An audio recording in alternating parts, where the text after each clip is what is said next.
How do you know this? That's what I do. I drink and I know things. Truth is, I am Iron Man. Roads? Where we're going, we don't need roads. When people ask you what happened here, tell them the North remembers. And here we go. Welcome to Not Another Movie Pod, episode 13.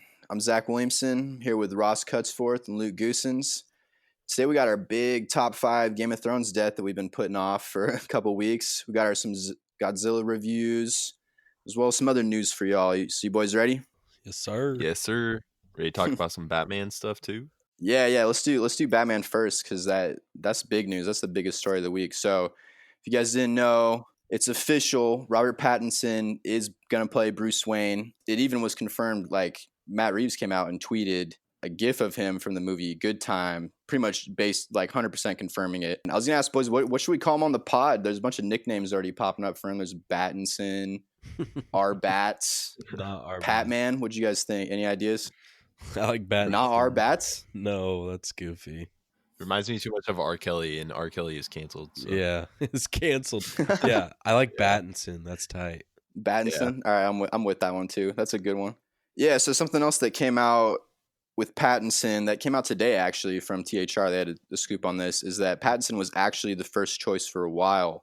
Reeves apparently wanted him before he even knew that Pattinson would be interested in the role. After watching him in the movie Good Time, High Life, he watched like some others movies. But it wasn't officially decided though until last week when the studio and Reeves brought in Pattinson and Ross's boy Holt to try on the old Batman suits from previous films. And apparently it was a pretty quick decision after that. It didn't take long. Like the studio was surprised with how quick the decision was to move forward. Damn, Nicholas. What are you doing out there in auditions? I don't know. Yeah, they must have not been into it. Damn. Which is crazy too. I guess like Christian Bale, he tried on the Val Kilmer suit from Batman Forever. Oh, that is sick. Yeah, so it's a pretty common thing to do. I think Henry Cavill even tried on an old Superman suit when they cast him. So that's a DC thing. So yeah, that was some new details. Some other stuff that has surfaced for people who don't know what this movie is going to be about. Matt Reeves has said this movie will have a rogues gallery of villains, which by that means it's like collection of photographs of known criminals used by police to identify suspects. And so that means that there's going to be a few villains. And THR reported up to a half a dozen, including Catwoman and Penguin. So those are the first two that like, hey, they're probably going to be in it. I know that Luke said on the last pod he wasn't into that, and I've been thinking, I have a theory on this. And I was thinking, go for it. What if you do Batman and he's solving this crime, but he's going around to all these villains to get clues. So it's not like they're all gunning for him. They're kind of all minding their own business, doing criminal shit. And he just has to go to him to get stuff for his bigger case, whatever this big murder mystery that he's going to be solving. Wait, isn't that what they said the story was going to be about already? No, there's no real details on what the story is going to be about. Oh, I thought they said it was going to be a detective story. It's going to be a detective story, but we don't know what he's investigating. Oh, I definitely like that because before I was with Luke, when you said Catwoman and Penguin, I was like, what? But if they do it like you said, where all the characters are just part of the world already, and it's kind of because that's pretty classic Batman right there of him going and using the villains. Because I like when Batman's this really great detective and he's a person using the villains. The villains aren't using him. So I like that idea. Yeah, they're not all terrorists in this world. Yes, just get back to the detective roots and do all that. Yeah. 100%. I'm down. And we also know it's not going to be an origin story for everyone, so people can stop fucking tripping on that. So we don't have to see his parents die for the 10th time. But it is going to be Bruce Wayne in his early years as Batman, before he was known as the world's greatest detective. And like we were just saying, I expect it to be a lot more grounded, at least in the first film, before it, eventually it's going to spin into a trilogy. That's what it's reporting right now too. Yeah. And wasn't Robin rumored to be in it as well? Yeah, there is I was going to get to the rumors, but yeah, so for the rumors on this, there is Robin. The Riddler was rumored. We're only going to talk about these because it was from Forbes.com who reported it. Like, I feel like they're a pretty reliable source. But yeah, I was going to ask what you guys think about Robin and Riddler. If Robin's in it, then they could do the whole Nightwing story, depending on what Robin it is. But that would be sweet. If they don't do the Nightwing story with like Dick Grayson, they could do Jason Todd Robin, where he goes to become the Red Hood, which would be sick because Nightwing and Red Hood are just way cooler evolutions of like basically what Robin is. That'd be a cool storyline. What you think, Luke? I feel like they'll probably focus more on Batman. Why would they do all this evolution into Robin when they haven't even talked? I don't know. They haven't announced him yet. Oh, I'm just saying, like, potentially as a side storyline. Well, yeah, obviously keep the main focus on Batman, but just like Game of Thrones, if you have more characters and are able to weave them, or just like Avengers, weave them into a story cohesively, it just makes the story more entertaining. Maybe, yeah. I don't Yeah. know. As long as they can balance it, right? Last Batman and Robin movie was fucking ass. So True. Yeah. That's what I was gonna say. As I have a bad taste on. I really like that Nolan kind of just threw away that whole aspect of the story. Well, I mean, I guess until the very end there, but yeah, the '90s one was bad. Yeah. Well, 100%, it was terrible. But there's also really bad Thor movies, really bad Captain America movies, really bad Avengers movies in the '90s. But that doesn't mean you can't do the character justice. For sure. What about the Riddler? You guys down on the Riddler? Yeah. Riddler could be cool. I think Riddler's gonna be sick. I hope he's not the main villain, but I feel like he would be. He could be. Because But I feel like maybe somebody like Hush or Deadshot or somebody like that could be the main villain, which would be cool. Because they're kind of like, I don't know, beneath the shadows type of villain, where it'd be hard to uncover. If it's them. like investigating though, like wouldn't you think the Riddler like leaving clues and shit, like that's kind of his like MO. Oh no, yeah, I think the Riddler too. Like one of those type of villains would be good for this. Yeah. I kind of agree with. I was gonna say I agree with your point, Luke.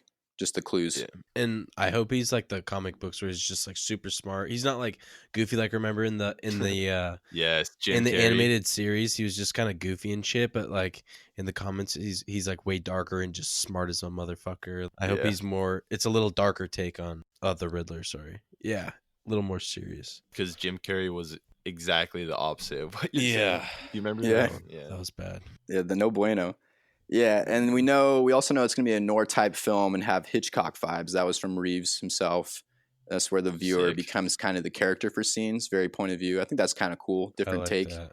Makes it a little more creepy. Yeah. kind of like the killer perspective, where it shows like the knife in front of the camera and it shows Yeah. them walking. Yeah, Or from the victim perspective. Yeah, and it makes it feel more like Yeah. a graphic novel, like you're in a graphic novel, which is kind of I like that. that aspect, Yeah, that feel. Yeah, exactly. That could be cool. We know it's going to have no connection to Ben Affleck's Batman. That came out this week too. But in the past, Reeves has said that it will be connected to the DC universe somehow.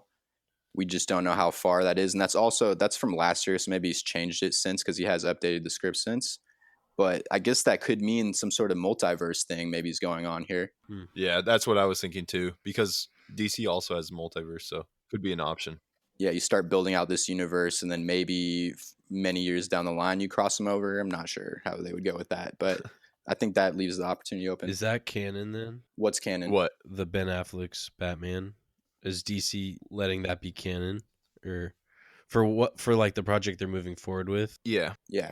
but they just might not be connected. It's like, I don't know. It's weird. The DCU is just kind of a mess. That does some mess. They should have just excluded that completely. Yeah. Just retcon the whole like first. Yeah, four I'm movies. surprised they didn't do that because they obviously like didn't have a plan for that Batman moving forward. So like, why would they just keep it in the timeline? Well, I think they might. I think they did have a plan, but it just the response and everything was so poor. Mm. Oh yeah, that they had a plan. Zack Snyder had like a 5 or 6 movie plan. He had Yeah. it ending with Batman dying, but they scrapped all that. Yeah, after Batman vs Superman Oh really? or Justice League. Sorry, they scrapped it with Yeah. Justice League, Yeah, and then they were like, oh, it's because Justice League was supposed to be this massive hit for them. You know, it's supposed to be like their Avengers, and it made less money than even like Suicide Squad.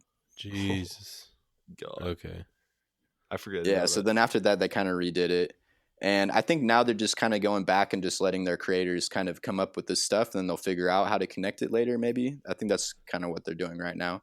Because there's still a DCEU, because there's still going to be another Suicide Squad movie. There's still the Birds of Prey movie with Margot Robbie's character. Yeah, There's still Wonder Woman Harley 1984 coming. So yeah, Harley Quinn. So there's still some stuff going on in that universe. And I assume they're going to want to keep, well, right now there isn't a deal yet, but with Henry Cavill, but I would assume they'd want to keep going with Superman as him, because I don't think the problem in those movies was him. I thought he was a good Superman. Yeah, I agree. Actually, Well, I thought he was a good Superman, but the writing for him was not that great. No, I mean, well, the writing was bad. I mean, remember the first movie? He's not supposed to kill anyone, and then he just takes out a whole city. So you Yeah, got well, that. I mean, he's not trying to, but like, I guess, yeah, that's a problem. It just doesn't show him like saving anyone really that much. But yeah, so I think that's what they're gonna do. I think they could maybe eventually cross these over, but right now it definitely seems like this Joker thing is something completely its own thing, and then this is starting to sound like it's gonna be its own thing, and then they'll figure out how to tie it in. And there's one more rumor that is coming around. This was that it's set in the 90s. This was more of a rumor though when it was going to be a prequel to, that was kind of the main rumor, was that it's a prequel to Ben Affleck's Batman. So who knows if this is actually what happens. It's still possible. I kind of like that idea because then that is something you could tie to that Joker, the Joker movie. Yeah.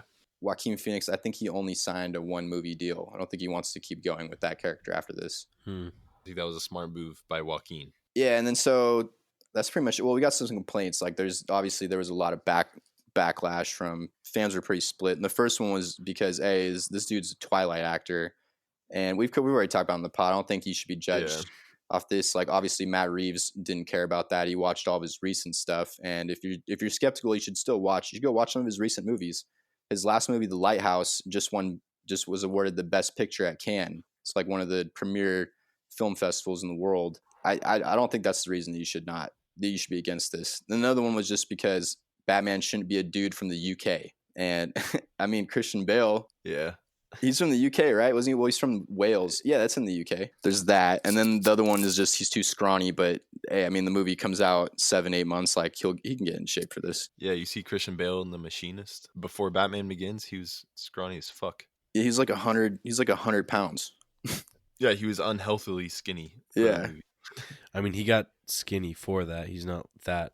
Yeah, no, naturally. that's what I'm saying though. But he was that skinny, and he was still able to put on the pounds. Yeah, and he bulked up in like a year, less than a year, to play. Yeah, Bruce but Wayne. their body types are also different. They seem pretty similar as far as body types, but I'm not sure exactly how it's gonna work. Yeah, I don't think that he's necessarily like a crazy skinny dude either. I mean, I think it's realistic. You put on 20, 25 pounds in 6 months easily.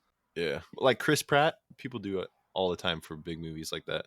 Mm-hmm. Yeah, but Chris Pratt used to be a wrestler, bro, in college. For Parks and Rec is what I'm saying, to Guardians of the Galaxy. But if you're a college wrestler, that's believable. Well, yeah, but I'm just saying his transformation from being like slightly overweight in Parks and Rec to being pretty cut in Guardians of the Galaxy. I'm just saying actors can make transformations. Yeah. How tall is Robert Pattinson? He's 6'1". It's not too bad. It's doable. Good frame, solid, great jawline. It's not like Kit Harington bad or anything. As far as being Batman. I see what people are saying, yeah. though. It's hard to like, go from the, the flipping. What he's most known for, which is Twilight. Yeah, the shiny vampire. Exactly. That's what I'm looking for. The shiny vampire to He's like sparkly. to the dark. Yeah, exactly. The sparkling vampire to the dark, Batman. Brooding Batman. Mm-hmm. It's just, tough. Okay, so that's it. That's what we got for Batman. Now we got some Throne stuff. Finish up. This is pretty much probably our last like big Throne segment on the pod. Yeah. And so big story. This came out. Isaac Hempstead Wright. He confirmed it was George R. R. Martin's idea to make Bran king. Also, the Hodor revelation, that was also his idea. So thoughts on this, boys? Wait, That's what we said all along. you said Yeah. Isaac? Yeah. Well, yeah, we knew that all along because George R. R. Martin told him. But you said the Hodor revelation was Isaac Wright's idea? This was also George R. R. Martin's idea. And these are the things that he told D&D, who then told Isaac Wright. Yeah. Okay, I misheard you. Yeah, so we've known these. This is what we've been saying, and now people, it just goes back to everything is that they had to build this idea, but they just didn't do it good. Okay, we don't need to go super in depth on it. We've already done that a bunch. Mm-hmm. Yeah, I don't want to beat that dead horse anymore. Yeah. So then we got our last watch summary. So what did you guys think? This was the 2-hour doc that aired a week after Game of Thrones ended, showing the whole behind the scenes of the creation of season 8. Yeah, I thought it was cool. Like just giving the spotlight also to the people behind the scenes was well deserved too, because damn, they fucking put Yeah. in some work. And then you just realize, like, for every single movie, they do the same thing, like pretty much the same level of like production and stuff, just on like movies, you know, shit that comes out every week. It's crazy. Yeah. With a way less budget. Yeah, with way less budget. It's just like, it's wild. That one dude that had to take care of the snow, I feel so sorry for that guy. I was thinking the He exact had the same thing. shittiest job. I was like, damn, that is the shittiest job ever. And when he was talking to the like production managers or whatever, and they told him he had to erase like half a day's worth of work just so that they could have their horizon right, I feel sorry for that dude. Yeah, that's just ridiculous. He's like, fuck. He better get paid good. Like, I wonder how I wondered how much the wow, she was like the foreman of like the entire logistics. I wonder how much that girl got paid, because that chick puts in work. She probably has the most ridiculous days. Yeah, probably 16-hour days. The person that made the whole King's Landing set and everything. Yeah, no, dude, I'm talking about the chick that dealt with like feeding the horses and like dealt with all the. You know who I'm talking? Yeah, like she just dealt with all the. You know that little The manager. Yeah, the manager. She dealt with like all the logistics shit that you don't think about. She reminded me like of a foreman of a job site. She was like the foreman of that film site. Production. Yeah. I was like, damn, she's badass. Yeah, I thought it was crazy. Just remember then there was a part where it was just having these crazy snowstorms in Ireland, and literally the whole city shut down, and they're still in there just making all that stuff, having to come into work because they have to make a timeline, or they have to make it time crunch. Oh, yeah. Remember when the snow dude was like, "This is Northern Ireland. It never snows. It only rains." Yeah. And that happened. Yeah. That's fun. I think my favorite part was probably just them reading the scripts together and seeing how everybody reacted and all that shit. I don't know if I would read the scripts off like that if I was the executive producer. I'm not sure if I would do that or if I would read it off like one-on-ones with the actors or in like groups, small groups, focus groups.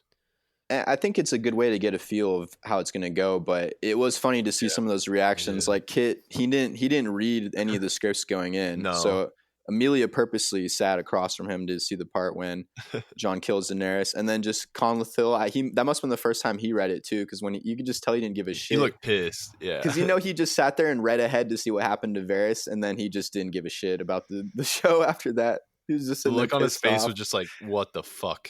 Yeah. Yeah, that part too. I like, and I thought it was funny. The part too where everyone cheered where Arya killed the Night King, but then Kit Harington later came out and said he was pissed. I thought that was funny too, because he was just fronting. You can see the subtlety in his face though too. When he's cheering, he's like not quite cheering, and then everyone else starts cheering. He's like, oh yeah, he did like a little fist pump. Yeah, a little hezzy. Yeah. Vladimir Furdik, who played the Night King, he also played the White Walker that Jon killed at Hardhome. He does so much other behind the scenes stuff. He's like their main stunt guy and all that. Just how stoked he was to see it. You know, when all the fans, when they're in Spain. Yeah, that was that sweet. part was all really cool for me. And then Andrew McClay. Yeah, Andrew McClay, who played, listeners don't know, that is Aberdale Strongbeard. He's the person we've always referred to as the unnamed soldier, who he's the only soldier who he started in Stannis' army and somehow made it back and survived after the Battle of the first Battle of Winterfell, when Stannis tries to go there. He's the only one I think who survived that. And then somehow was he in Battle of the Blackwater? No. Oh, he wasn't. No, that was way earlier. Yeah, he said he came in season 5. He came in right after the Battle of the Wall. You know, when Stannis enveloped Mance in a pincer formation. Okay. Yeah, that's when he came in. So he survived that, and then he survived the Battle of the Bastards, because then somehow he joins up with the North Army. I assume he must have made it back to some city there and then got recruited over. But he made it back. Dude, lone survivor in this shit. Yeah.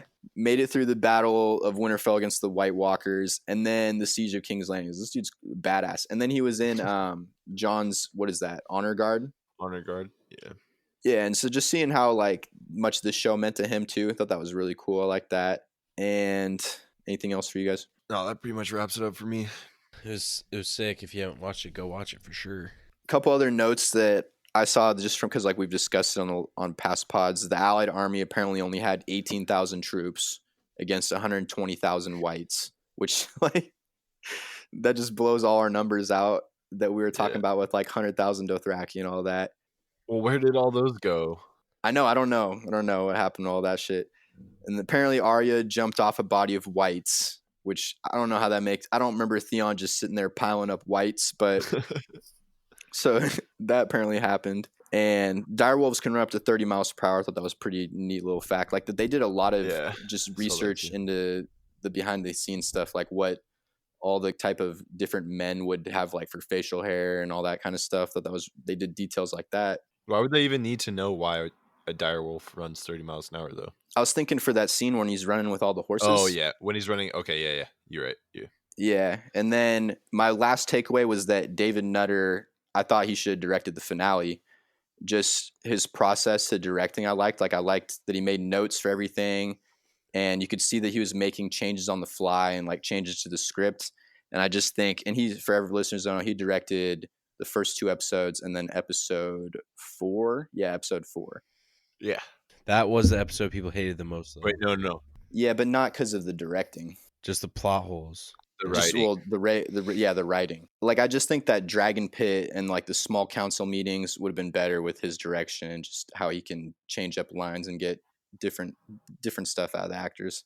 I think I agree with that. I don't know what David and Dan's process is though either. So yeah, for sure. Anything else? They didn't have a lot on David and Dan. No, they didn't show them at all. It doesn't make them feel like they were super involved, but exactly. They're basically just at the script reading for the most part. Yeah. There's that part where they have all the mummified whites and they were just in there for 2 seconds. And I was like, well, this is your show. Wouldn't you guys want to know for sure if this is what you want? But yeah, so there was all that. Okay, that's it on The Last Watch. If you haven't watched it, definitely check it out. It's a good doc. Okay, top 5 Game of Thrones deaths. Who wants to go first? Luke? Sure. I'll go first. I mean, these are deaths that probably most people would have chosen, but they are the so deaths let me clarify real quick. So this was choice that could be something you thought was the funniest, something you thought was most impactful, or anything you enjoyed. Yeah, so something badass or sad. I mainly did deaths that elicited the most emotional reaction from me. Yeah. So okay, starting at number 1, obviously Ramsay Bolton. Oh god, he was probably, besides Cersei, I don't know. I hated him more than Cersei at some points for sure, because he was just such an asshole. Like, and he's someone you could actually call, okay, not in the sense of it, but he was a bastard. Like, he was just a dickhead, you know? Yeah, 100%. Like in the insult term. Yeah, in insult terms. Everything he did to Sansa, killing Rickon, pretty much wiping out the Northern forces, castrating Theon, and then just being a fucking asshole to like everyone he encountered, killing his own dad. He's just killing his brother-in-law too. Yeah, his son-in-law, baby or son or his brother. It was a stepbrother. Stepbrother too. Yeah, sorry, that was it. Killing his stepbrother to dogs. His half brother. It would have been the same thing. Oh yeah, you're right. Well, it's the same thing. Stepbrother and half brother. No. Yeah, stepbrother. Because Ramsay Bolton married what's her name, Frey, and had that baby, so that's stepbrother. It's the same thing. Well, no, because his dad. What are you talking about, boy? Or did I say Ramsay? I meant Roose. Well, no, but Roose is his real dad, and then that would have been his real half brother. Same dad. If it was his stepbrother, it would be like right. Oh, it would have been girl. Frey girl. Okay, yeah, you're right. My bad. Fuck. No, that was my fault too. I was fucking you up as well. All right. Anyways, fuck Ramsay Bolton. So that's your number 1? Yeah, dude. Where does Joffrey stack up amongst Cersei and Ramsay for you? Joffrey and Ramsay. Like as far as your most hated character. I'd say Ramsay's probably number 1, and then it's Cersei, and then it's probably Joffrey. Just because Joffrey died off, I don't know. He died off a long time ago. I don't have as much like deep-seated hate emotional for him resonance with him. Yeah. But when he was alive, he was a little bitch too. But like Ramsay was just way more.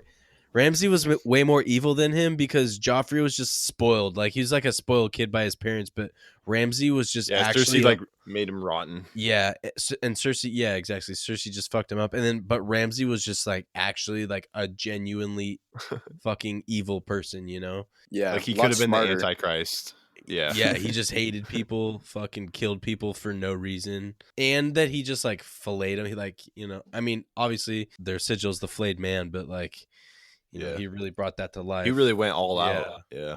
And then my second favorite death was when King Tommen committed suicide. Because, dude, that was so unexpected. I was like, what the fuck? And then I was like, hell yeah. I was like, serves you right, Cersei. Fuck you. You can't just be meddling around and shit. Like, you can't just think you can take what's yours or what you think is yours and then have no repercussions. Yeah. That was really cool to see. And then the fracturing of the relationship between Jaime and Cersei after that. That was just, King Tommen's death was out of nowhere. Like, obviously, I like King Tommen, because he seemed like genuinely benevolent, but, he just, I didn't have like the deepest emotional ties to him anyway. So when he died, I was like, all right. Yeah. He wasn't like the most intelligent character. Yeah. Oh, yeah. He was easy to be manipulated. Yeah. Like, he was being manipulated by the High Sparrow. Like, what? You're being manipulated by a dude in raggedy pajamas. Like, are you serious? And then he's also a kid. He was a kid, though. Got to give him that, too. That's true. I totally would have been manipulated. You're right. And then my third was Walder Frey, obviously. The dude just like getting his throat slit, like, oh, Stark send their regards, like it's so badass. Yeah, fuck the phrase. And then number four is Hodor, just because like the full like Hodor full circle when he was holding the door, dude. I just remember being in my living room, like looking at, this is what, 2 years ago now, and I just remember me looking at like Jake Mazzola, and I'm like, what the fuck? We were just like, oh, that's fucking what it's from. Like, no, your mind is just blown. Yeah, it's just a total mind fuck. Yeah. And then my last one, number 5, was, well, it was the Mountain, but like the Hound dies with him, so they're kind of together.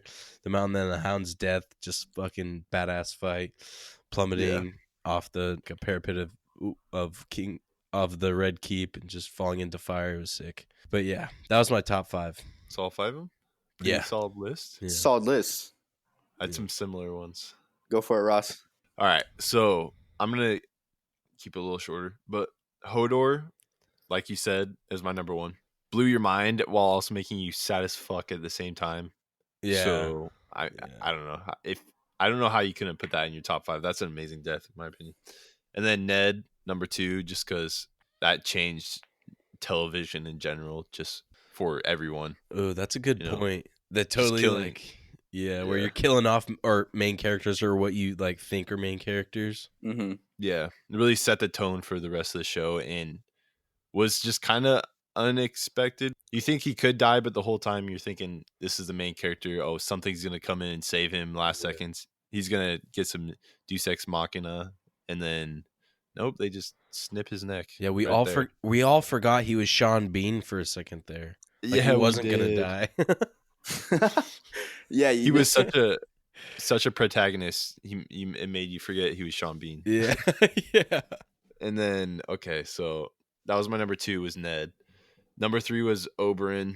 Like you said, it was very shocking, very gruesome. It was just, I don't know. The shock factor is crazy. Number 4 was Ygritte, because that one made me very sad. It made me very conflicted about how I feel about Ollie. And then Ollie's future actions would seal how I really feel towards him, which is I hate him. Fuck Ollie. Douchebag. Yes. I hate him. Fuck Ollie. Yeah, Ygritte was a great death. Jon Snow's one and only true love. And then number 5 was Walder Frey, because that one was so satisfying. Luke, yeah. You just want to see that slimy bastard just die. I know, he was such a douche too. Yeah. So that's my top 5. All right, Zach? Yeah, mine, I did top 5, but I just kind of did ones that I either thought were pretty funny or just kind of crazy. So my my 5th one was when the Night's Watch dude who got taken out by that giant arrow in the Watchers of the Wall fight, he basically gets shot through the chest, flies all the way back down, and lands on Castle Black. So that was my 5th one. That was amazing. Yeah, amazing death. When they shoot that first arrow and it like just tears through the wood, destroys everything, but drills that dude square in the chest. Yeah, so that one was my 5th. My 4th was for the fucking legend of Gin Alley, Carl Tanner. Carlton. Oh, he was a dick, dude. On a Jon Snow bailout. Yeah, that was a Jon Snow bailout, dude. That's not even a good death. It was just Come good on, just because bro. he's a ridiculous character, and I just liked watching him die. I just enjoyed it. He was a funny ass character. He was like talking too. I think he was saying something about being a legend again, and sword just goes through his mouth. I don't know. take any night Yeah. in King's Landing. just Just such gets, a has been. gets pieced. Yeah, so Yeah. that one was my fourth. My third was Kyburn, just because it was so sudden, and You him love just that. I love that Yeah. one, dude. And just him getting yeeted by the mountain was one of the funniest things I've seen in the show. And was That was that hilarious. funny. I thought it was funny. I found a video of it, and I watched it on loop that night after I was cracking Oh up. my God. god.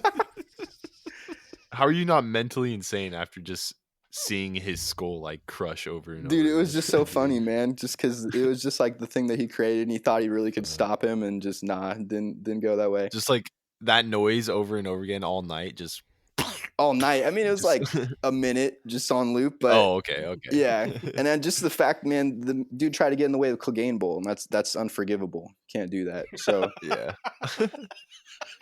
He got killed real fast for You that. can't get in the way of game balls. No, hell no. Oh fuck. Cersei knew. yeah, and her just skirting by, that was hilarious too. That was my third one. And then 2 was for Today Is Not the Day I Die, Oberyn. Yes. Just a brutal death. Really enjoyed Said it. on the day he died. Yeah, on the day that he died. Good So- one right there, bro. So that was a good one. Honestly, one of my favorite characters in the show. I wish he could have kept going, but great character. Yeah. And my first one was Janice Slint. Just Oh, Janice. dude was Oh. super disrespectful to Jon as Lord Commander, and it was kind of crazy. Like it just elevated to how that happened. And he was hands down the biggest pussy in the show, in my opinion. Yeah. He like was hiding during the battle of Castle Black. He helped kill Ned, which just that, yeah. And he thought he was going to get out of it too. And he's like saying, yeah, he's friends in the Capitol. Like no one gave a shit about you, dude. Yeah, I was just saying he was like begging for mercy, and then Jon still was like, nah. Like the last second, he was still trying to say something. So it was just satisfying, and it was just out of nowhere, kind of a little bit. So I really liked that one. That was one for me. Besides, obviously, all the obvious ones, but I didn't put Ramses in mind just because we didn't actually see him get eaten, so it wasn't on screen. What, Dude, you saw his face get bit. Are you Yeah. serious? You and then you just saw him bite belly. right into his face. I guess okay, maybe they did show it. They did. Okay, you're right. They did show the bite. That's a good point. I forgot about Yeah. that. They did was show that. a little gnarly, bit. Okay. dude. They see like brutal, a couple chomps like into his face, and it's like, ooh. Oh man. I Yeah. just hear him hurt. screaming, God. dude. I know. I was like Such a bad imagining way that. to go. Fuck. And he that. wouldn't die for a long time. Yeah, and then I had some honorable mentions. I had like the Lord of Bones death, just watching Tormund getting tired of his shit and then beating him up with his own staff. And then like none of their wildlings do anything because they all know this dude's such a dick. Yeah. And Oh, yeah. Rickon was on my honorable mention too, just for being an idiot and running straight instead of zigzagging. And then I had Tommen too, just because he's like, no one's going to kill me. So then there was the fan votes too. Their number one, they were kind of close to Luke. So they had 1 Joffrey, 2 Ramsay, 3 Walder Frey, 4 Littlefinger, 5 was Tywin. That was a good death too. Tywin's dead, yeah, just taking a shit, gets killed. 6 Littlefinger too. I had that one on my mind too. Yeah. And then 6 was Oberyn, 7 they had Hodor, 8 High Sparrow, Night King was 9, and then 10 was Rickon for them, and then 11 was Ollie. So and there was like over 400 votes. So thank you everyone who voted. Appreciate that. Yeah, thanks everybody. Okay. Damn, y'all's top 5 were like just straight characters you hated. Yeah. I was They're just all going for ones that despicable. enjoyable ones, Yeah. just funny. Yeah. Okay. All right, so moving on. That's it for Game of Thrones. Next, we've been saying we're going to talk about it for a bit just because the cast was crazy, but we want to talk about Dune. Yes. Ross, you want to take that? Yeah. Okay, so Dune, there's 5 novels that were written in like the 60s and 70s. Yeah, 1965 was when it kicked off. So that's based on like a feudal society out in space where these families are delegated like planets to take care of. And in this society, religion is so strong that people don't use computers or anything. So they rely on this spice from this planet that the main family or the protagonist family is on. Mm-hmm. And the spice basically enhances your mental capacities. It makes you able to compute a lot of tasks really fast, like a computer kid. Yeah. So they rely heavily on the spice. It's a drug. Even it's like that yeah. It's like the limitless pill. Yeah, a little bit. Yeah, and it extends human life too. It makes you live longer. But the planet that they get the spice from is extremely hostile. It's pretty barren. It's got like deserts all over it. It's got those dunes, you know. And then it's got these massive like sandworm creatures, kind of like the creature from Beetlejuice. You guys know what I'm talking about? You know what in the beginning of Beetlejuice where they go outside of the house. They've already died. They go outside of the house and they walk into a desert and there's these giant like worm creatures that chase them back in. Do you guys remember that? No. Yeah. Okay, well, anyway. Do you remember the worms from the Jack Black? Are they like the worms from the Jack Black King Kong? Oh, they're way bigger than that. What about like Tremors? Those ones are pretty big. They're eating people. Way bigger. Wait, those ones like suck on people's arms. The one that I'm talking about are like big as buildings. Way bigger than Tremors. That's scary. They could swallow cars. They could swallow things bigger than. They're huge, and they just erupt from the ground. And yeah, they're badass. Yeah, so it's all on this. Basically, you have to go to this planet for the spice. Is what you're saying, right? Yeah. Yeah. So yeah, and then like the cast is pretty crazy for this. So it's directed by Denis Villeneuve. The cast is led by Timothée Chalamet, and he's like a really big up and coming actor. He's gonna be the main character named Paul. They got Jason Momoa, who's playing the sword master of his house, of Timothy's house. And I think their name is Atreides. Yeah, it's like Atreides or something. Yeah. And then Oscar Isaac is playing Timothy's father. Josh Brolin is the weapon master of this house too, and Timothy's character's like mentor. And then Zendaya is in it too. She's the love interest. Rebecca Ferguson, who is she was in the Mission Impossible movies. She's gonna be like his mother, I think, but she's not married to his dad. It's some relationship like that where they're not together. And Dave Bautista is gonna be in it. Stellan Skarsgård, if you have watched the Chernobyl series, he's one of the main characters in that. He's playing the villain. Yeah, he's also in Thor: Dark World and Thor as the professor. Yeah, he is in the Thor movies. Yeah. Yeah, and then Javier Bardem is playing a tribe leader. So this cast is like pretty stacked, and this comes out in 2020. I don't know if there's any cast that is like can even be on this level right now. Maybe that Knives Out movie that Rian Johnson's directing, the Last Jedi director, his cast for that is pretty stacked too. But yes, I mean, there's a lot of hype for this, and the director's great. He's the one who did Blade Runner, 2049, some other good ones. Arrival. I can't wait to see that cinematography. Yeah. Oh my God. And it's supposed to be split into 2 movies. And right now they're filming out in Jordan, which is where they filmed A New Hope, Star Wars A New Hope. A bunch of other movies have been filmed out there. I think Mad Max Fury Road was filmed out there too. So yeah, gonna be sweet. Yeah, Fury Road was filmed somewhere with like a lot of salt flats. I think they did some filming in Utah or not in Utah actually. I think they were all deserts overseas. Mm-hmm. All right, so that's it on Dune. That comes out end of 2020. It's like November, late release. Right? Yeah, so moving on, some more news. Keanu Reeves feels like he's being attached to everything these days. He's even going to appear, I guess, in the next Fast and Furious movie. But isn't that random? He's going to be in that, and apparently Ryan Reynolds is going to have a cameo. Good for Keanu. I know, he's in everything these days. He's getting that work now. Yeah, and he's being eyed for a role apparently for the Eternals, which we've talked about a lot on this pod. That's the one that has Richard Madden and Angelina Jolie as like the leads. Icarus and Cersei. Yeah, they're playing Icarus and Cersei, 2 of the Eternals. Yeah. So I was gonna ask, what do you guys think about this? I don't know if there's any Eternal you could see him playing. Oh, I saw one when I was just looking through. I saw one that immediately jumped out. What do you guys have a take on it? I don't know. I honestly don't know too much about the Eternals. Yeah. So I think as far as his look goes, he matches up pretty similarly with Star Fox. Yeah. Thanos' brother. Yeah. And I don't know if he would have the range. He's never played anybody that's like a playboy, has he? Keanu Reeves. Basically, before Thanos and Star Fox first initially fight, he's basically like Bruce Wayne on Saturn on Titan. Huh. I mean, I think Because he's got that same kind of personality. Yeah, I don't know. I think he could play it, but that's also if he wants to even do this role. Almost, I don't know if we've ever seen Keanu's never done a superhero role, really. I mean, Neo, he's kind of a superhero. He's a chosen one, baby. In that computer world. Yeah, true. That's a good point. But yeah, I mean, there's like an MCU, like a comedy sort of take on it. We'll see. I mean, I would still 100% see it with Keanu Reeves. He's kind of almost getting to this point where I'm gonna go see anything that he's in. That kind of actor. I know, I love him. Yeah, he's awesome. He's awesome. So he's kind of getting that legendary status. Yeah, 100%. So I would go see this movie if he was in it. I think I'm gonna see it either way. I really like Richard Madden, like the MCU, like Angelina Jolie. But yeah, so it looks like they're definitely trying to swing for some more big time actors because they know, hey, we're launching a new franchise. Gotta go big with it. I'm down on it. Yep, I'm game.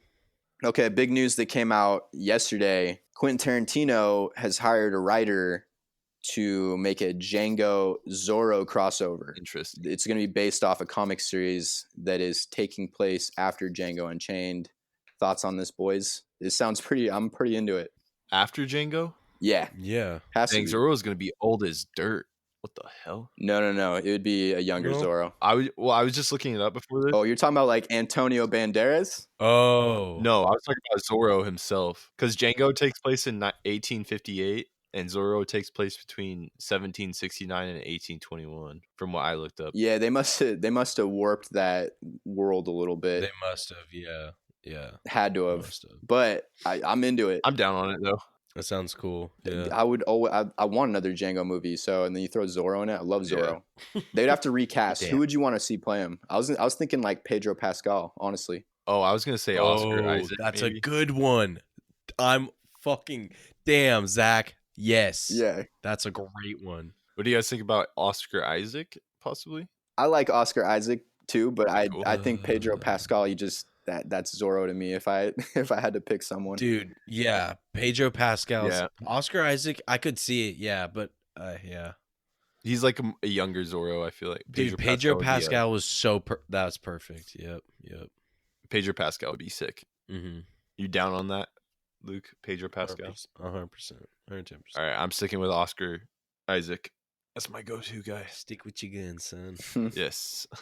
Okay, moving on. So another trailer. This is the only trailer we're talking today. It was for Ford vs. Ferrari, starring Christian Bale, Matt Damon, my man Johnny Bernthal, aka the Punisher.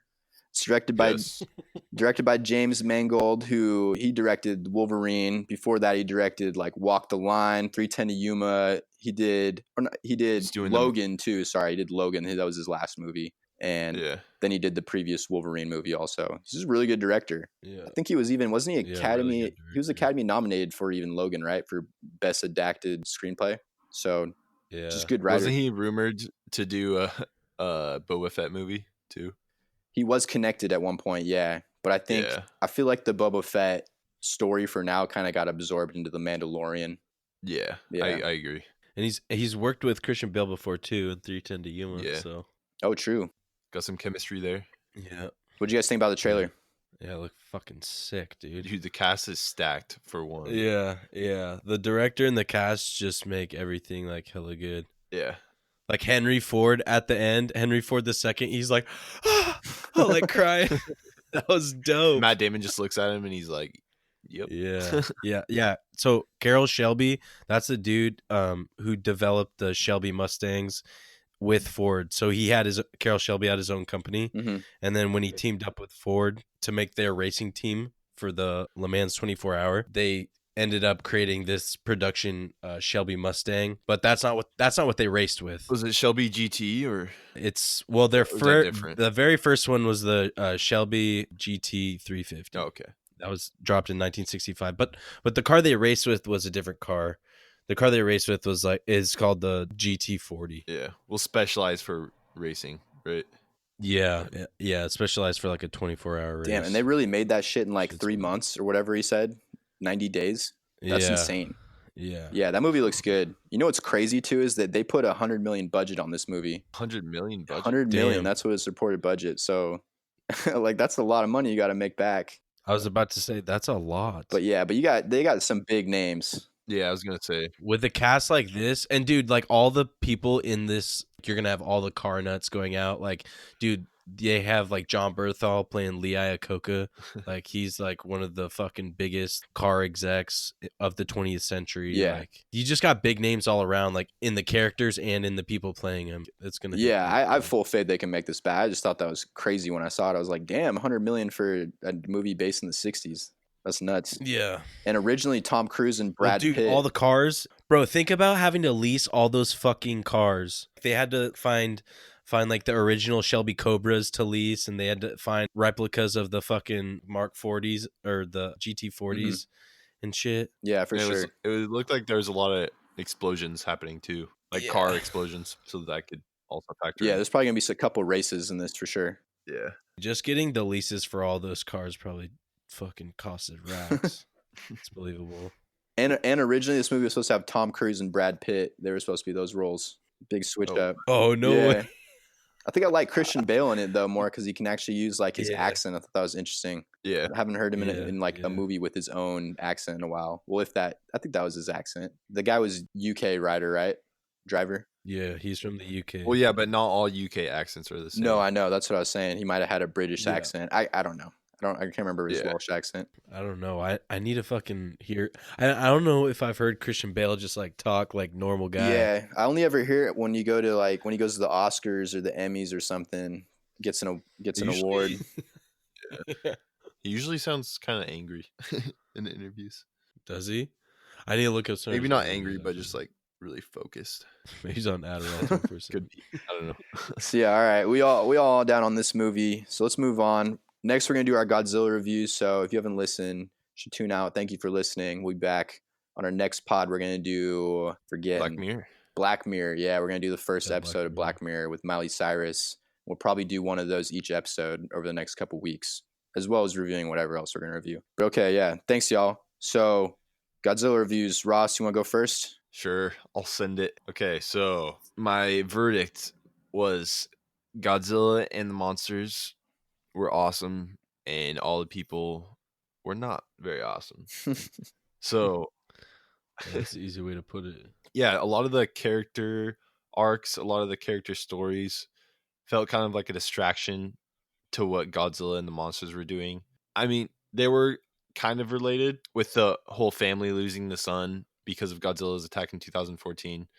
But then after that, it just felt like, the dad going and he's filming wolves now. Like, what are you doing with your fucking life? There's monsters rampaging around and you're up in Canada filming wolves. I don't know. That's a lot of this stuff kind of nitpicky, but okay, yeah. Bro, dude, that's how some people deal with shit. Yeah, I'm just saying a lot of the characters and stuff seemed irrelevant to what was happening with the monsters. Yeah. And I felt like a lot of the writing and acting for the characters could have been better. Maybe it would have helped sell their stories. Maybe not like the writing of what the characters were doing, but the actual dialogue of the characters themselves could come off. Yeah, the dialogue. It was the dialogue that was bad for me too. When Mark arrives at the underwater monitoring base for Godzilla, he's just yelling. He's like, "We need to kill that thing!" Like, it just seems so fake. I was like, "Whoa, dude! Like, chill the fuck out. You're the one that went to fucking bumfuck to go snap pigs. Like, you're just randomly coming into this huge secret military operation and just start yelling at everyone." He's just yelling. I was like, okay, this is so like absurd and fake and silly. And then like, remember what Bryce was saying? He's like, when Emma stopped the car while she was driving, she's like, "What did you say?" And then he's like, I said I'd run away from home too. And they're like, "Oh, home." Oh my God. Like, so dumb. Like, it had that was stupid scene. I don't know why I had to have the scene of the main characters driving around in a car while massive monsters are fighting. Like in 2012 when John Cusack drove that limo across the earthquake in Los Angeles. That was bullshit too. Yeah. Why do they do that? I don't get it. They just think it's entertaining. Okay, and then the other thing was, and then Madison just going along with her mother's plan. Like, her mother's plan wasn't going to fuck the earth up in the first place. Like, what did you think? That plan, I feel like they didn't build up that plan either for that character. Yeah, they just dropped it. It was like, oh shit. Like, all of a sudden, okay, I'm on board with this. It took me about yeah, I was 10 minutes and now I'm on board. yeah, Yeah. dude, for real. And like half the time I was just thinking, I was like, she's still a hostage, but I didn't even realize until they like explained it to me. I was like, oh shit, okay, Yeah. this is her plan too. Charles Dance's character wasn't that great to me either. He didn't have much to do. Some other stuff, this one's kind of nitpicky, I feel like, but just Rodan, when he was spinning in the air and wiping out all those jets, although that was a cool scene, it didn't really make any sense as far as his physics, because I feel like if any flying creature did that, they would just plummet straight into the water. Like if he's talking physics, I'm just saying, and shit. he took like 3 or 2.5 or 3 spins, and he's just flying straight as an arrow, barely even losing elevation. We're talking about fucking monsters here that defying all this shit.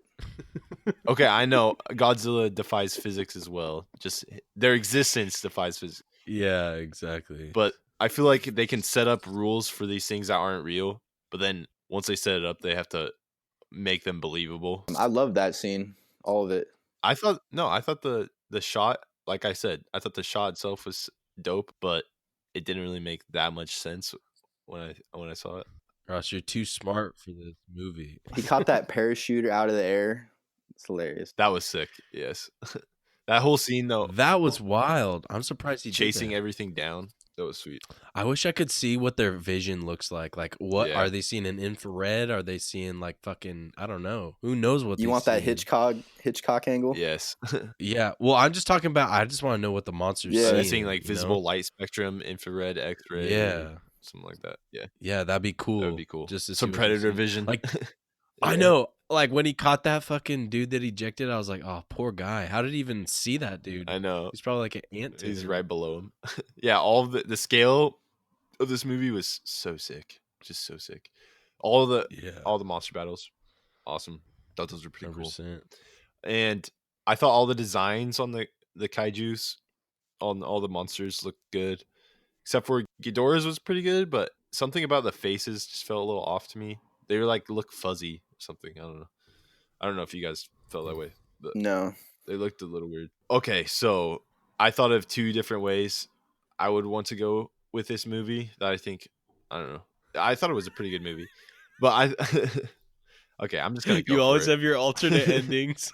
I just thought love of it. something that I thought would be cool. So Okay. one of them was focus more on the effects of these monsters, which they did to some degree, but I thought it would be cool if they went all in, just on the monsters, like their effects on the psyche of the world's population. So if stuff like this was happening in the real world, there would definitely be like cults and stuff like that, and all these extremists, which Charles Dance's character was an extremist, and there was Vera Farmiga's character who's an extremist. But I feel like I wanted them to focus on that stuff more, like people worshiping them, people following around the kaijus. That could have been cool if they would just like focus on how they react to the monster attacks, and then besides that, just make it all monster stuff. Besides, I didn't really buy into the whole family like drama they were creating. It just felt like unnecessary. Like, why am I watching this? I don't even want to be watching these stupid human characters. I just want to be watching monsters. And then Wait, hang on. ending, So you watching monsters, but then you want to see more of the humans? Because I didn't want to see any more human shit. I definitely want more monsters. No, I'm saying the way it currently is set up, I did not care about the human characters at all. Okay, I got you. For everything, yeah. For everything on the human side, if they had to include humans, then just make it more focused on what I was saying. I think you're saying alternatively. Yeah. But my main ending, which I would have rather had, was to make the movie from the perspective of Godzilla and kind of make him the main character, basically, and build him up as a character and build him up as somebody the audience can get invested in, and then have all the humans as kind of background characters. So Godzilla could be doing these things, and in the background, ideally in these really big wide shots, you would be able to see the effects it has on humanity. I think that would be really cool to actually be invested into the character of Godzilla and see like his trials and his perspective of him fighting against these other monsters. I thought that would have been more interesting, mainly just because I hated all of the human characters in this. But yeah, Hey, I like Dr. Serizawa, all right? Dude, even Can him. want not I his loved him in character. the first one, but even him in this one, I was just like, No, dude. We will be the pits. I love that. yeah, Or when he approaches Godzilla in the underwater radiation pocket, I was Yeah. like, damn, dude, like that was a baller this is move. the last thing he's seeing. And he's touching Godzilla. That's sick. I know, dude. I was like, this is the sickest death Yeah. ever. I'd be tripping balls, probably peeing my pants, And just dying touching of radiation Godzilla, at the like, same time. Yeah. getting roasted alive from your insides Yeah. out. Holy hell! That's some Chernobyl shit right there. I know that's Yeah. the problem with Chernobyl is watching that out the whole time. Just like this dude would have fried walking up those stairs. Yeah. He would have had Yeah. to drop. I know. I was Yeah, about he would to have had to drop say, that nuke on the first step. He would have never been able to get close enough if he made it. And like all the people in the cities For and real. stuff just getting destroyed by radiation. Yeah, anybody that was out there would die from that. I know. I was gonna say I was watching that and I was like, damn, if this was real life, there ain't no way.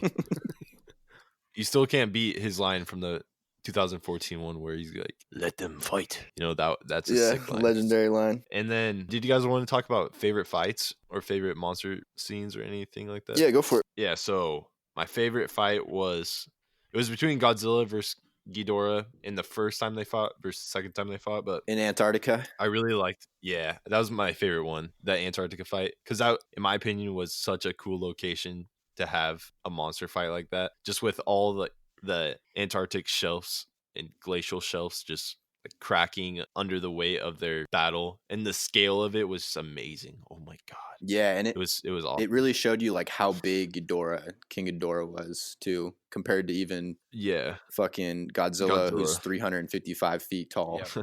No, that wasn't Godzilla in his final form though. no, it wasn't. But I mean, does he get larger? No, Or does he just? Yeah, he looked like he. his yes, height he stays did. the same. I think he might get thicker. Mm-mm. No Prom- way, promise Get you. some mass, maybe. dude. I promise you that I swear to God, didn't he get bigger, Ross? He looks like he's thicker. I thought. Damn, bro, we should put out a poll. Did Godzilla He did level up. Oh, he 100%. but I don't think he leveled gained up. any height. That's In size wise though, dude, he definitely got bigger. I feel like he got wider. I don't know if he got taller. I think he got taller. Oh, also the Mothra versus Rodan fight was pretty cool too. That one was sick. Mothra was beast. Luke. Yeah, Luke, okay. anything for you? Anything more? Oh, yeah. Sorry, Ross. I kind of hijacked some of Bro, your. you're fucking good. That was review. nice. But yeah, I already said all the things about the dialogue. Yeah, dialogue was shitty trash. But yeah, that's not what we're here to see. We're here to see fucking monsters getting wily. So, when Godzilla goes fucking thermonuclear and roasts the shit out of Ghidorah, Yeah. that was Yeah. sick. Badass. That was badass. Also, when fucking when Rodan, when he first fucking rises out of the fucking volcano and like spreads his wings, that was so dope. And then there's that fight with all the Monarch forces, Yeah. and then Ghidorah and Godzilla end up having the fight, and then fucking Ghidorah's on the mountain now, and he's like 10 times as big, and then his head grows back. That was fucking wild. I'm tripping balls. Yes.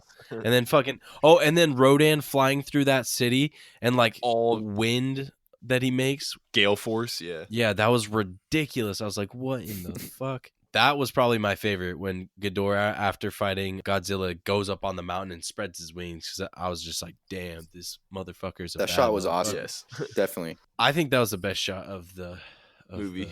movie. Zach? Yeah, so I in was positively surprised just like how much lore they put in this movie. You know, Mothra and Godzilla, they were like in a symbiotic relationship. That's from all the movies. The oxygen destroyer, when they said that, I was like, no fucking way that they brought that back, because That was sick. that's what killed Godzilla in like the OG 1954 movie. So when they Yeah. did that, I was like, holy Yeah. shit, they might actually kill him. But then I was trying to remember, I was like, okay, wait, he still has to fight Ghidorah again, so he's got to come back somehow.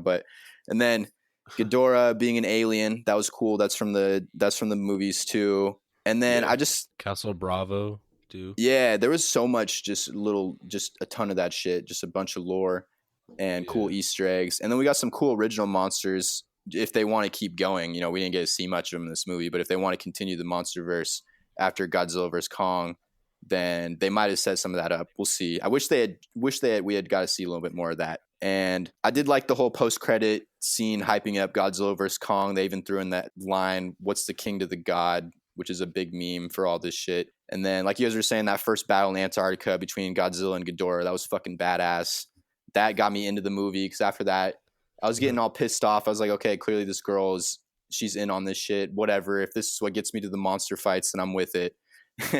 Yeah. And I really like that they didn't make the kaijus all one-dimensional beasts, but they gave them some personality, especially like King Ghidorah. I enjoyed just throughout the movie the interplay between the three heads. That was cool to show that like, oh, they kind of have their own personality a little bit. He was kind of playful and shit. Like he'd play with his prey. Yeah. Or they'd like fuck with each other. Yeah, they were just messing with each other through the whole movie. And then the music was pretty well done in certain scenes. And I know what that scene where Godzilla comes out and it's like, go, see. Yeah. And it's just like chanting. That scene's and sick. I think I love that music. Some of that is a callback, I think, to some of the original movies. They use some of that stuff. Yeah. The drums and chanting, I think it was during the first Rodan attack. And then in the final battle scene, that's what you're talking about, right, Ross? When they did that chant. Oh, I'm talking about the first time like Godzilla comes out of the ice. Oh yeah, okay, yeah. Mm-hmm. Yeah, then there's something at the end. It's like chanting Godzilla's name. Yeah. Yeah, and then I think the best scenes for me were that first fight with Rodan and the humans where he's chasing them over the ocean, and the Antarctic scene, obviously, that one was great. I thought it was really funny. Maybe not funny, but just at first I was thinking, okay, the humans aren't going to be that big of a deal because they just like smushed that girl out of nowhere. And I was like, okay, she was kind of a main character, but she's gone now. So maybe that's what will keep happening. We won't have to focus much on the humans going forward. And then I really liked the burning Godzilla scene in the end. That was awesome. That was a cool callback to the movies. Some more pros I had, just the CGI and visuals were gorgeous. That full shot of Mothra extending her wings, Ghidorah on top of the mountain while you guys were saying. And then that first shot of Zilla and Ghidorah in Antarctica. When they said they were going to improve the monster fights over the first Godzilla movie, like they weren't kidding. They did that. I thought all that lived up to it. And I still think out of the three MonsterVerse movies, I'm still going to say I think Kong Skull Island was the best one. But this was... No way. I think so, in my opinion. Damn. In my opinion, that was by far the worst one. Really? Okay. Yeah. And I just thought, like, I liked the first one, but the first Godzilla movie, I wish they'd showed more Godzilla. They were kind of hiding him the whole movie, and that's what we were there for. They were introducing him, though. You know? But I still wish they had done it just a little more Godzilla. Because there was even a... Hey, well, now we got him. Because there was even a part in that movie, I think, where they're showing the fight on, like, TV screens and other shit, and I was like, come on, like, just cut to it if you're already there. And then I liked all the designs. They were super accurate to the Toho films. I also liked just they showed the cities of just like people worshiping Godzilla. Like this shit's been happening for hundreds of thousands of years. Yeah, that was dope. I wish we got to see more of that city somehow. I don't know. They kind of just zipped in and zipped out. Dude, same. It was like some Atlantis shit. Yeah, and then I was kind of confused how they got there, and then they just exited super easy. Like when it was super hard to get there, and they got caught through a whirlwind. I don't know. I didn't try to think about it too much. And then some cons, like you guys were saying, the humans were fucking trash, especially Bradley Whitford character. He's the dad from Get Out. He was that scientist guy. Any joke he made, it just annoyed me. I didn't think anything landed with him. Yes. And then the dude from the Verizon commercials, didn't like his character either. They could have got rid of both those characters for sure. I didn't care for the family plot line, like you guys were saying. Emma's motivation just kind of flip-flopping. Like at first she's, okay, yeah, let's get revenge. I'm going to get revenge because my son died. Then later in the film, she just backtracks. Like the plan was still technically working out. Monsters were killing everyone. And I don't know, I didn't like that. And then, like I said, Charles Dance's character, he felt wasted. Hopefully he gets a bigger role in Godzilla vs. Kong. The only human characters I slightly enjoyed was like what you guys were saying was Ken Watanabe and then Ice Cube's son. I liked some of his parts. But he had like 3 lines. I liked him though. I liked it. Right. But honestly, you could remove every single human scene in this film, and I didn't think it would lose like anything of substance. I didn't get the complaints. Like all the reviews we were reading before said that they needed more human stuff, and they needed way less. Less. Yeah. No, less. Dude, someone should make a supercut of all the fight scenes from like the last Godzilla. That's definitely happening. Make it, Ross. Let's do it. When the movie comes out and we get HD footage, let's do it. Would not be hard. That would be honestly cool. Yeah, and then I felt misled, man, because the director, he even said they wouldn't cut from the fight scenes and the big battles, and they fucking did that. Like they did. Yeah, there was that part where finally I was like, okay, Ghidorah and Godzilla, I'm gonna get like 10 minutes of just fucking them throwing each other into the Fenway Park and all these other buildings, and it just cuts to Millie Bobby Brown crying again. I was like, what the fuck is this? It kept cutting the human shit. Dude, every time that happened, I looked at Luke and I was like, I don't give a fuck about Yeah. these people. I know that was so I was annoying, getting so annoyed dude. because So that annoying. was supposed to be the scene that they built up, and it's like we didn't need any of that shit because you knew they were going to be fine. The humans were. I didn't care about did not care if any of them died. And I thought they overhyped Mothra a little bit because she didn't even kill Rodan in the end, but she did sacrifice herself. And then they kind of overhyped the other monsters a little bit with all the marketing that kind of went viral for this movie. They were saying, "Hey, there's 17 Titans."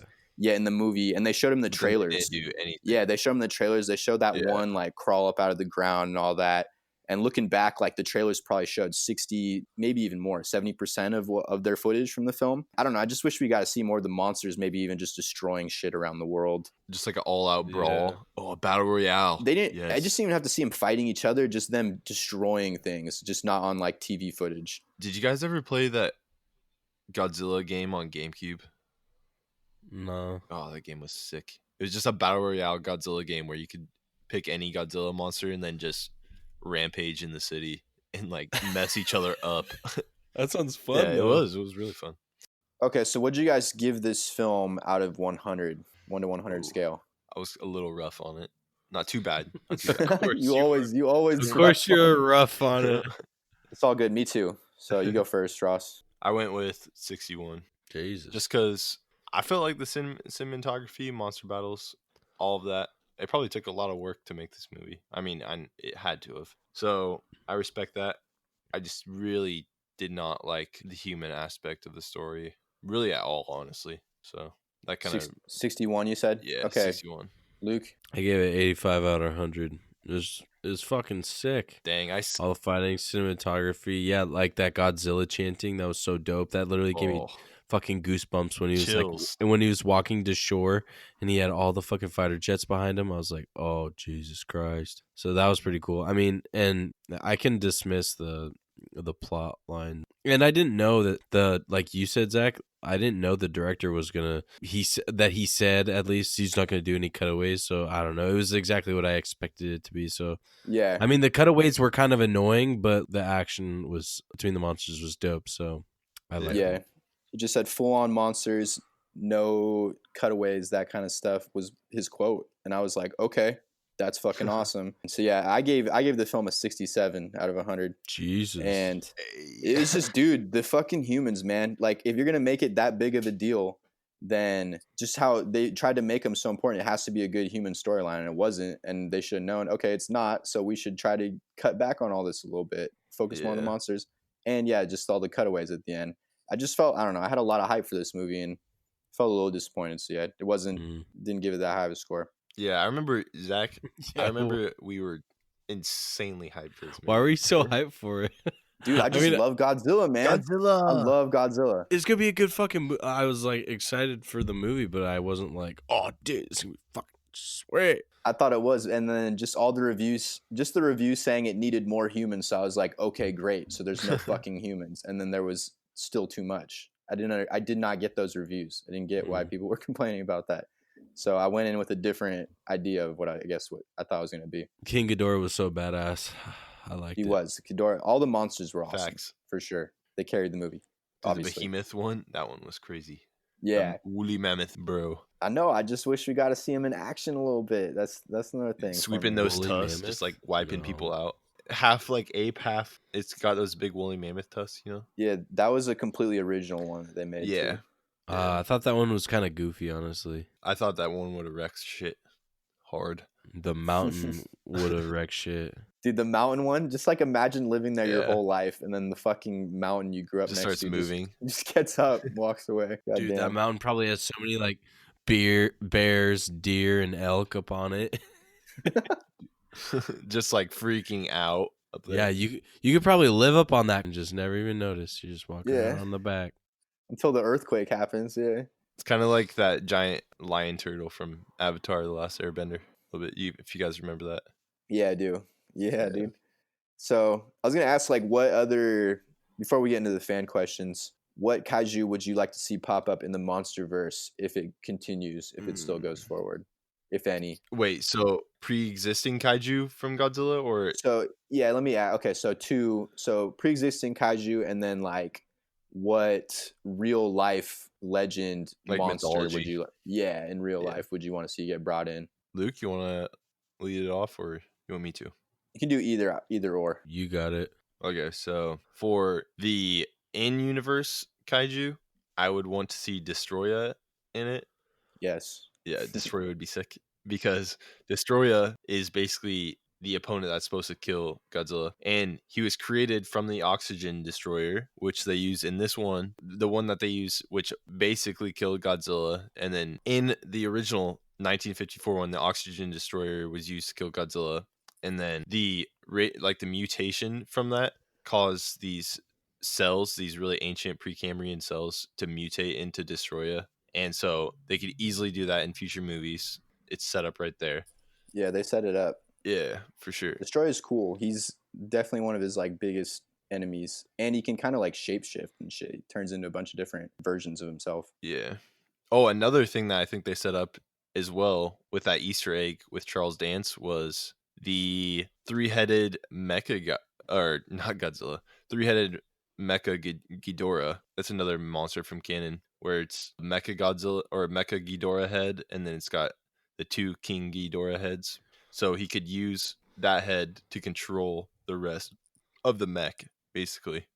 Yeah. But I don't know if I would want them necessarily to go in that direction because the mechs are kind of goofy. It could be really hard to pull off.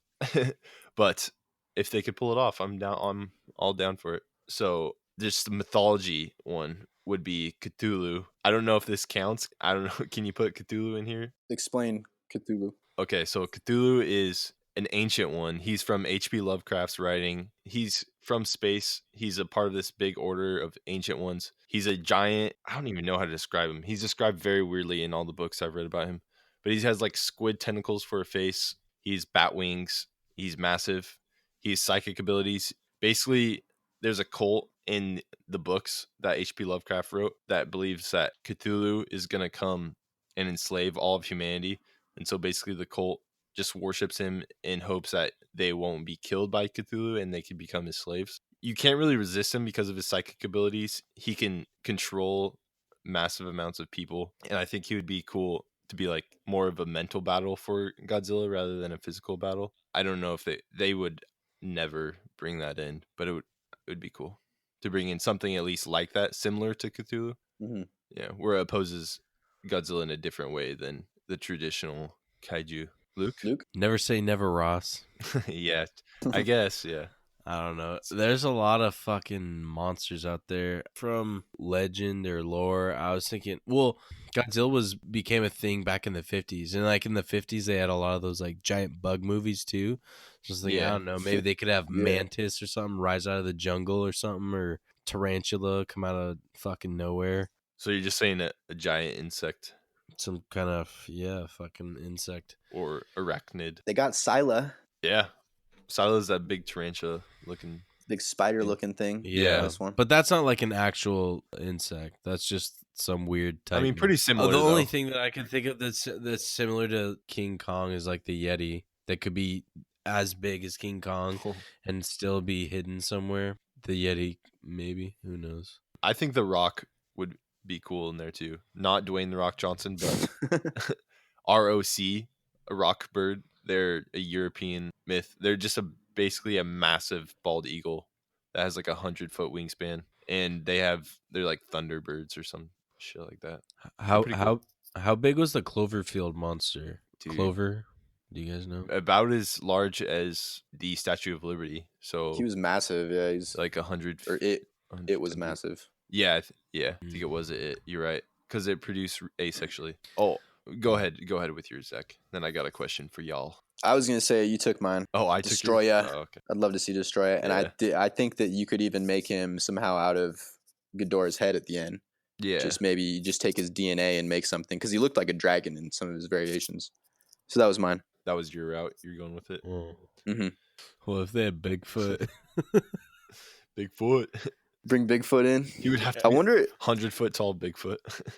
They did drop this like Easter egg map before the movie came out, and I can't remember. I know that they teased like the Loch Ness Monster on it, and they did do another thing in America, but I can't remember what else they teased. Bigfoot, bro. And in the movie, they had big world scan, and there's probably like almost 100 of them.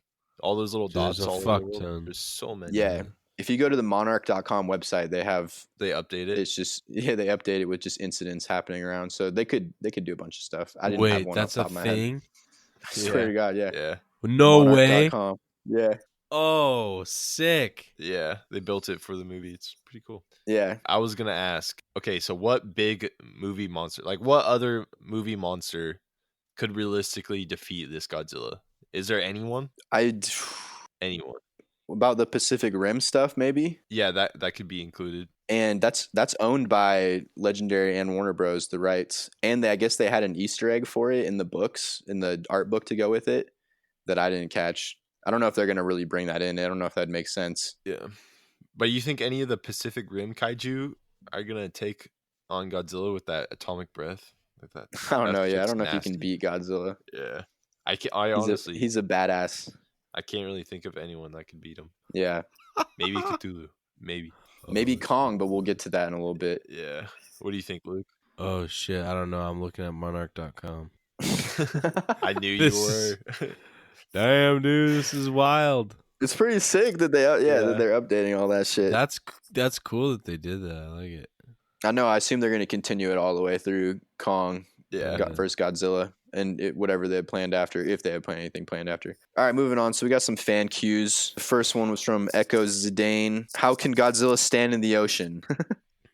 What? Luke, you got a take on this, right? Well, first of all, he's 355 feet tall, and also the ocean's not uneven ground, but also he's got a big ass tail that fucking doubles his body length. So he could have just been, flippering in the water. Like that tail's big Like a as dolphin. fuck. Yeah.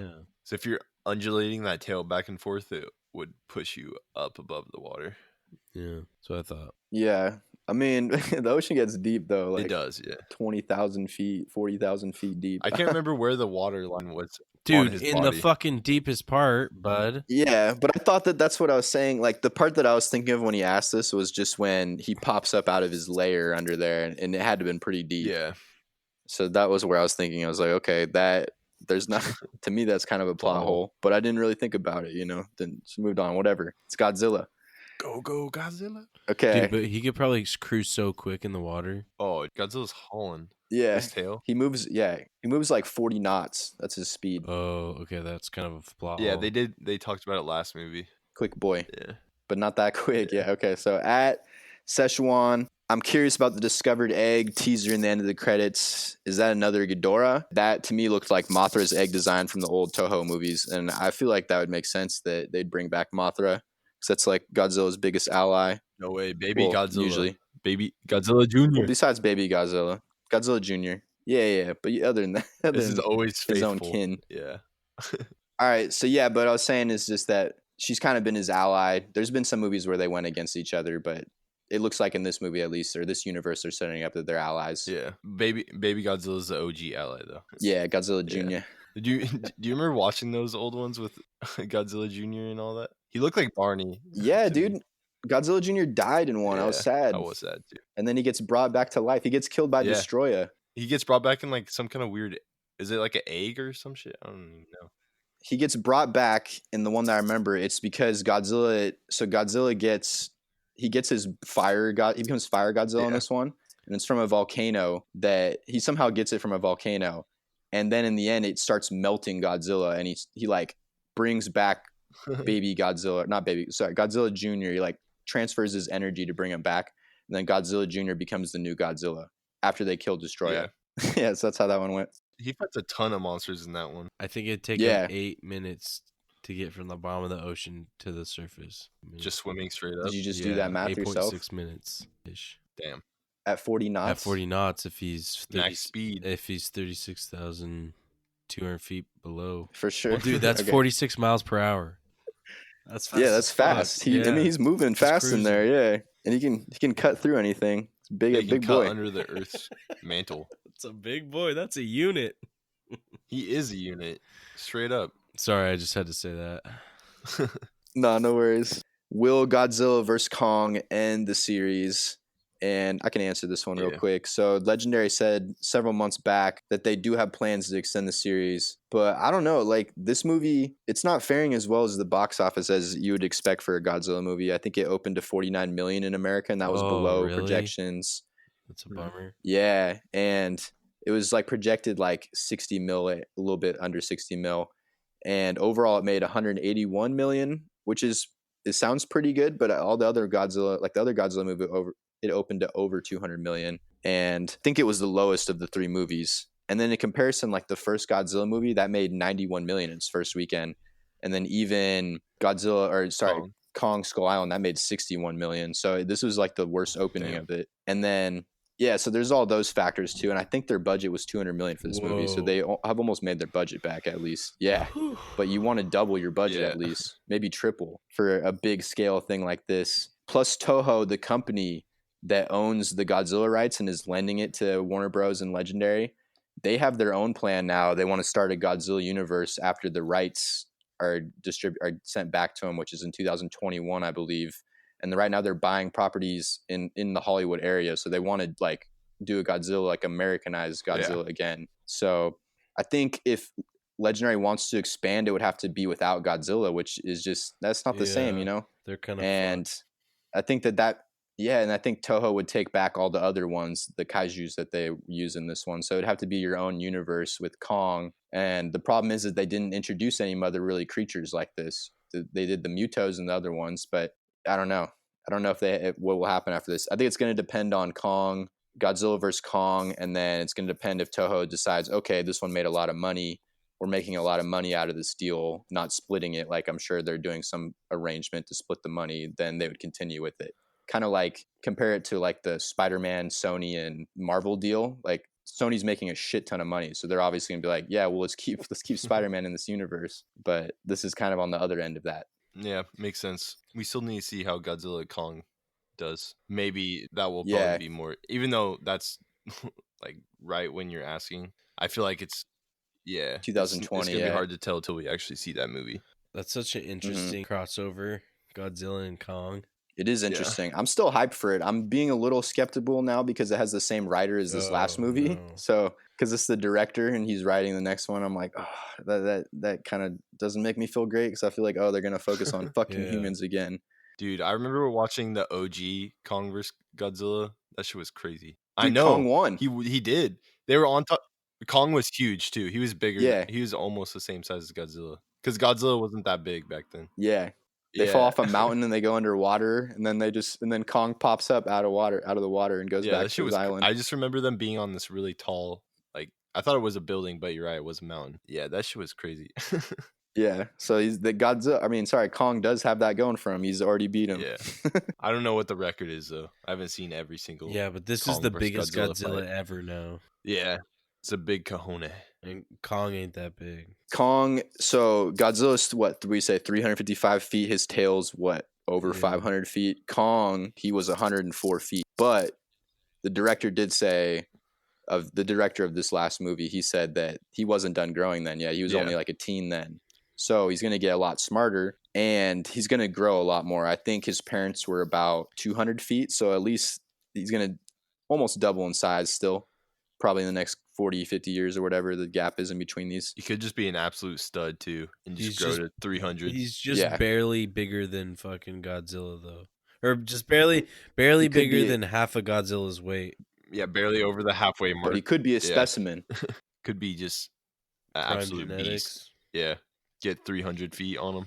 Okay, so next question. At Steve Urkel Swag. So does Godzilla have fire powers now, or was that a one-time thing? What you guys think? I think he has fire powers now. Yeah, that makes sense. He's supercharged.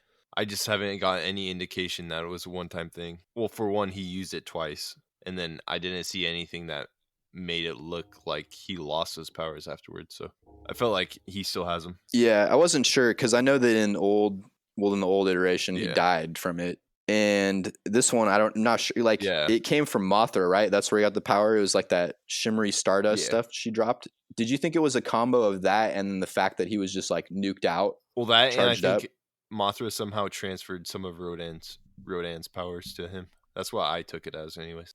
Yeah, I wasn't sure what definitely whatever she did is what like he turned fucking red after that. So whatever she did. So we don't know. I mean, it could have been a one-time thing.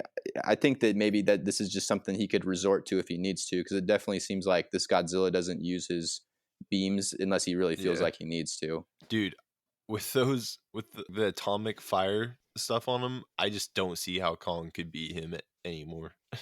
If he has it, just anytime Kong gets close to him, just charge up. It's a clear advantage, and it would burn him to touch him because he's fur and everything. He's a primate. Yeah. Mm-hmm. But Kong's a lot more agile. He's definitely quicker. You can't dodge that shit though. What do you mean? If he has to charge up, dude. You're like, oh shit, you're shooting at one spot. That's so easy to dodge. I just rewatched it, and Kong did it like twice in a row within 10 seconds or something.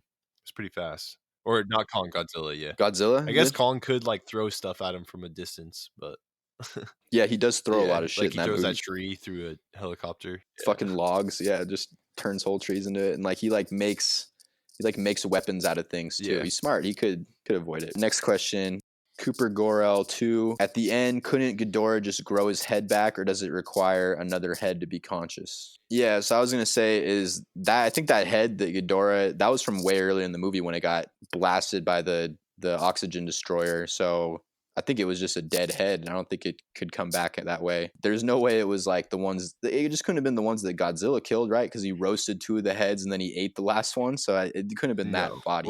Right? Was this person referring to the head in the end credits? So the whole body grows back from that one piece of head? Yeah. I don't take it that way. I felt like it had to be the other way. It had to be on the main body to grow back stuff.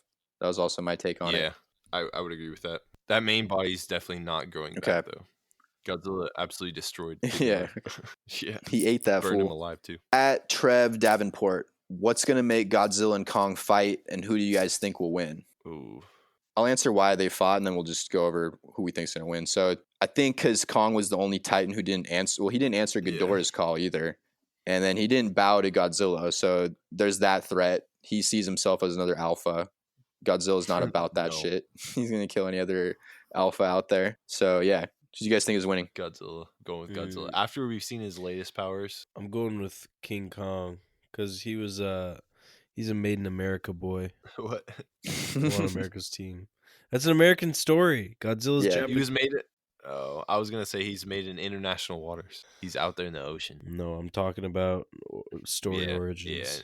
I got Godzilla in 6, but I think it'll be closer than people think because King Kong he's gonna be bigger. And he was 104 feet, like we were saying. I think also we've seen what is actually Godzilla's weakness in the first one. The Muto, I think it was the male Muto, got on the top of the back of fucking Godzilla's head and started going for his gills. So we know that his gills are a weakness. And he's got T-Rex arms. He can't reach that shit. So if he somehow gets on the back of his head, maybe there's a chance. But then it's at the same time, it's like, can you really kill Godzilla? So that's the thing. So I think he's kind of immortal. Yeah. If Godzilla and King Kong is the last in the series, they're gonna have King Kong kill him. Yeah, because if they have to end the MonsterVerse, but I don't think they'll really kill Godzilla. Just if there's that chance that they can continue the story somehow with him. Well, they can always bring him back too. I feel like even if they show him dying, they could definitely pull some bullshit and be like, "Oh, look, he went to his Atlantis place again." Yeah, I think what's gonna end up happening is just because now they showed that Ghidorah head, like. That's going to fucking factor in somehow, whether it's a new creature, it's Mecha King Ghidorah, and then it's going to be kind of like I hope it's not like this, but I feel like it's just going to be like a Batman versus Superman thing where they're fighting and then they team up to kill this fucking bigger creature and then they just kind of like go their separate ways because all Kong cares about is Skull Island. I was going to say the same shit. I was thinking the same thing. Yeah, I just, after seeing that post-credit scene, I was like, okay, that feels like what they're setting that up for with this next one. Could be. One last question was just if we can name all the creatures that weren't shown. So I'll just run through those real quick. There was the Muto, that was the creature from the first Godzilla movie when he fought 2 of them, which this part didn't make sense to me because I was like, okay, they're enemies because the Mutos grow babies out of like Godzilla bodies. That's how his species went extinct. So I was confused why that one even bowed. I figured when I saw that one rolling up, I thought no matter what, Godzilla was going to run at that one and kill it. Okay, and then next there was the Behemoth, which looked like a mix of a gorilla and a woolly mammoth, like Ross was talking about earlier. Then there was the Scylla, which was like that arachnid Titan looking, had like 6 long legs. And Scylla is a creature from Greek mythology, from the Odyssey, which Jason, I can't remember. It's not Jason, but the main character of the Odyssey goes through a passageway where Scylla is on the side, and Scylla's this creature with snake heads that comes out and snatches people off the boat. And then Carbides is another creature from that same story, which is a giant whirlpool.